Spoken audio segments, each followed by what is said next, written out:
The American Dream by Edward Albee. Characters, Summary, Analysis. Hello and welcome to the discourse. The American Dream is an absurdist play by Edward Albee that was premiered in 1961. It is a satirical play that criticizes the cliché idea of the American dream and the nuclear family system in America during that period. It is a story of a dysfunctional household that satirizes the suburban family life of America and is thoroughly staged in the apartment of a married couple. The play is a scathing commentary on the fragility of the American dream and the emptiness that can lurk beneath its surface. The play suggests the emptiness of contemporary moral values and conformity in the general populace while highlighting the societal norms and exploring themes of identity, disillusionment, and the elusive pursuit of happiness. Characters of the American Dream. Grandma is an old woman who is the commentator of the play. She is Mommy's mother. She is a sardonic and witty in her observations and comments. She is not directly involved in the action and often remains isolated from what is happening in the room as she feigns deepness and senility, though she keenly observes everything. Mommy is the main character. She is a dominating matriarchal woman with a sadistic streak and excessive interest in maintaining discipline. She continues to scorn and ridicule her husband and grandma. Daddy is Mommy's pitiful and weak husband who succumbs to her sadistic nature and relies on her to validate his masculinity and searches for punishment, becoming masochistic and infantile. Mrs. Barker is the chairman of a local women's club and a volunteer for the adoption agency from which Mommy and Daddy adopted a kid. She helped Mommy and Daddy to adopt the child. When she arrives at their flat, Mommy and Daddy fail to recognize her. However, Grandma reminds them that she is the one who delivered the bumble of joy to Mommy and Daddy. The young man is an archetypal American young man whom Grandma sarcastically calls the American Dream. She suggests that the young man is the twin of Mommy and Daddy's adopted child and was rendered unfeeling and incapable of desire because of his twin's mutilation. As such, he is beautiful on the outside but empty within. He serves as a representation of the eponymous American dream. In the end, he takes the place of the mutilated twin. Summary of the American Dream. It is an absurdist play as is clear by the absence of proper names for the main characters. The conversations and actions of the character often appear to be absurd. However, the play itself offers a deep satirical critique of the dilapidating condition of American social life during that era. The play begins in the living room of the apartment of Mommy and Daddy, a middle-aged married couple. They are sitting in armchairs on either side of their living room. It appears that they are waiting for some visitors as they complain that the visitors are late. Daddy says that years ago, when they signed the agreement to lease their apartment, the visitors, were very keen and prompt to collect their money. However, now when Mommy and Daddy are their tenant, they do not heed their complaints nor help them in mending the icebox or the doorbell or the toilet. Mommy is angry and says that people can get away with anything these days. Daddy says he does not want the toilet fixed for his sake but for Grandma's. Mommy sadly says that Grandma cries lately every time she goes to the bathroom because the worsening leak makes her think she is getting feeble-headed. Daddy reiterates that they must have the leak fixed soon.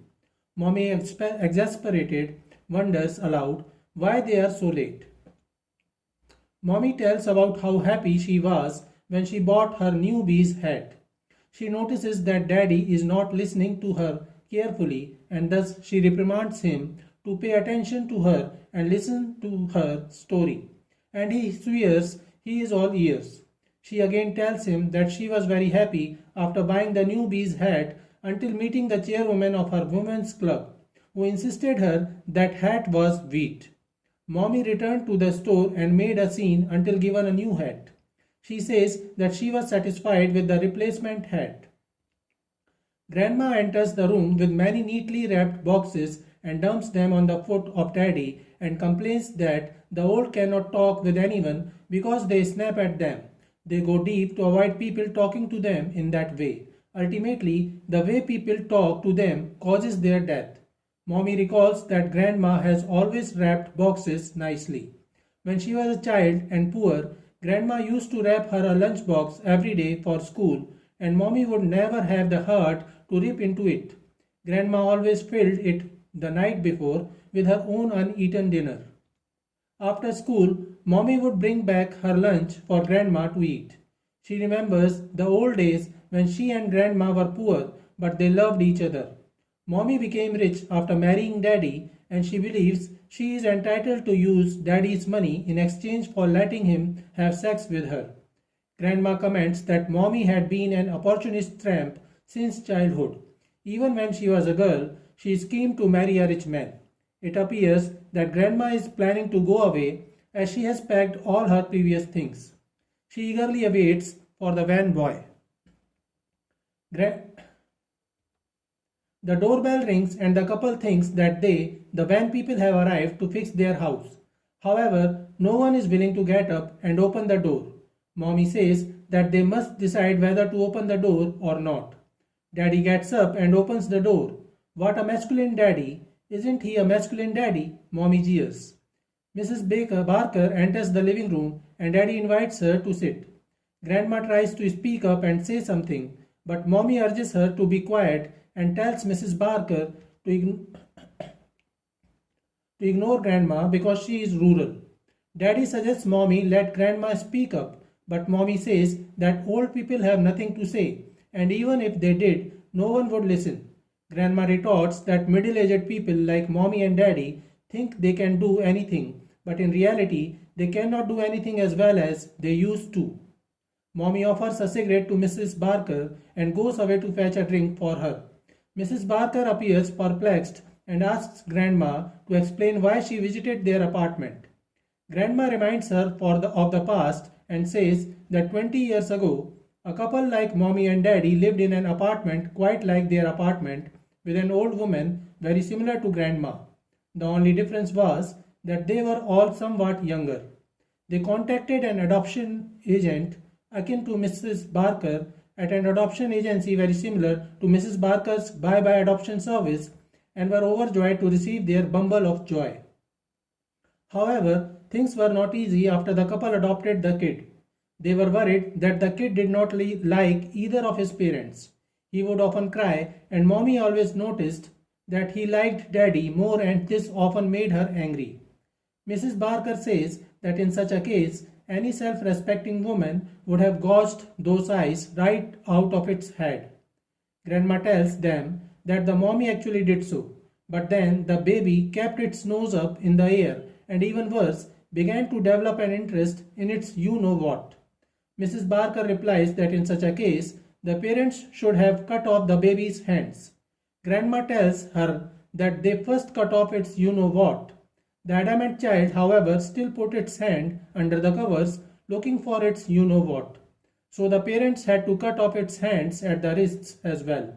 Similarly, its tongue had to be cut off as it had called its mommy dirty names one day.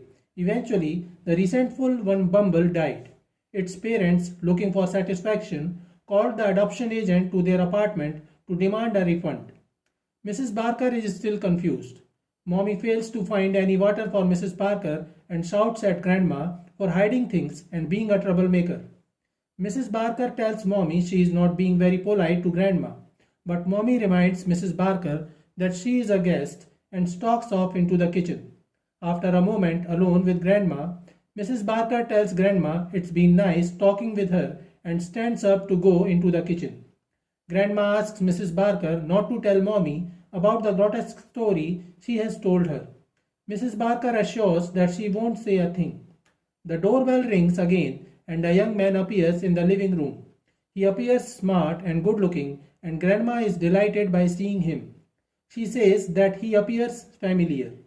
The young man says that he is looking for a job and would do almost anything for money, and the apartment looked like a likely building to him. Grandma asks why he is ready to do any work for money, and he replies that he must compensate for his incompleteness. Grandma asks what that means, and the young man tells her that his mother died at childbirth and he never knew his father.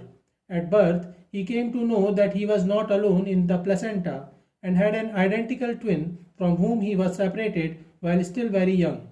The young man recalls the close bond he shared with his twin brother. Their hearts beat the same cadence, and their stomachs ached at the same time when they cried for feeding. After the separation, he has suffered countless unexplainable losses. He feels like his heart has been wrenched from his body and he has become unable to love. A specific agony has made him incapable of physical love making, and he has been unable to feel and touch as if his own hands have been removed. Grandma feels pity for him and murmurs that she was wrong. She never knew the young man, although she says that he appears like someone she knew. Mrs. Barker comes back and Grandma announces the young man as the van man. Upon her request, the young man takes her boxes outside. Grandma tells Mrs. Barker a trick to make things better and suggests that the young man is the solution to Mommy and Daddy's problem. Mrs. Barker goes back to discuss with Mommy and Daddy. The young man returns after shifting all the boxes outside. Grandma feels sad and wonders why is she taking all the things that she collected over the years with her. The young man and Grandma get on the elevator. Grandma assures the young man that everything will be explained to him. Mommy, Daddy and Mrs. Barker return to the living room and it appears as if the solution suggested by Grandma is accepted. Mommy and Daddy say that they have found satisfaction with that solution. Mommy notices that Grandma is missing. Mrs. Barker informs that Grandma went away with the van boy. Mommy is shocked at that and says that it is impossible because the van boy is not a real person but her imaginative invention. While Daddy comforts Mommy, Grandma comes out near the footlight on the stage, visible only to the audience, looking forward to watching the ensuing events. She then blinks at Mrs. Barker, who moves and opens the front door.